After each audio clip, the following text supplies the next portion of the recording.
everything that is not of God, everything speaking over everyone's life, programming trouble, in the name of Jesus, you must be released this night.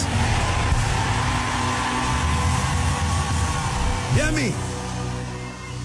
Consistency of negative patterns. I have seen people who, either by their own making or because God brought them into a family where they enjoyed a covering, their lives began to speak such profound blessings. You would see that the woman is only cleaning. Her job, maybe she did not go to school, she's only a sweeper. But do you know, the day she's sweeping, that's the day a big man will pass and say, I like the way you are sweeping. I've been thinking of someone to bless among the sweepers. How many children do you have? 4. Send them to me. I want to sponsor them. And you see that happen. By the time you are angry and say, let's move her to another department, you move her to another department while she's scrubbing the toilet. The man who will help her comes to ease himself again. Is once you see consistency, this is what Jacob carried.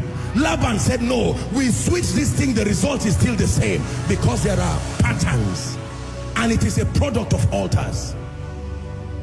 Laban tried to cheat him. Laban tried to double up. It did not change anything, because there is an instruction.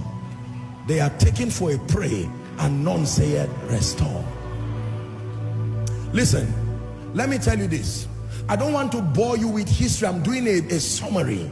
It's paining me that I'm jumping so many important things. But I want to tell you this. You don't have to be bad or evil to be a victim of evil altars. For most people, they came into fraternity with dark powers in ignorance. They were sincerely looking for help. Like some of our great-grandfathers, they were not evil people. They needed their crops to be produced. They needed protection from wars.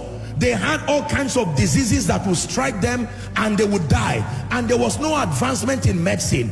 And the only way they knew was through priests and mediums. They would tell you that there's such a person. This whole community, come into a covenant. The spirits will protect you. In return, your children's children to the 4th generation will serve them. And the innocent parents said, fine, it's a negotiation table. The realm of the spirit witnessed it. You were still in the womb of eternity when it happened. But the realm of the spirit is precise, like your phone number. It will find you no matter where you go, except you know how to rebuild an altar that secures you. Listen, I wish I were lying to you. This work of ministry, ministry is like medicine. You have the opportunity to talk to people one-on-one. You have the opportunity to examine very serious situations. By the privilege of God's grace, not just by study, I have seen firsthand the presence of altars. I have seen people. There have been people myself that I vowed to help, and in a mysterious way, I forgot. I had to pray and say, no, this has to be demonic. And they say, sir, I'm not offended. That's how it has been. It's been like that. Nobody who says he will help me, that you even remember, is a miracle.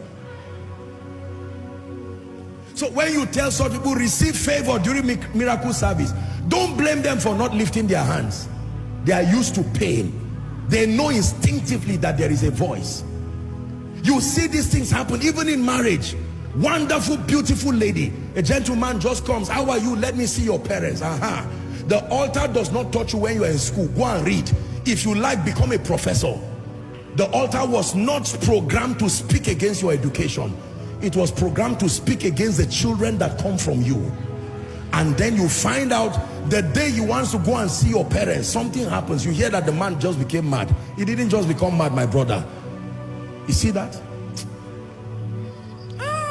Everything that is not of God, everything speaking over everyone's life, programming trouble, in the name of Jesus, you must be released this night.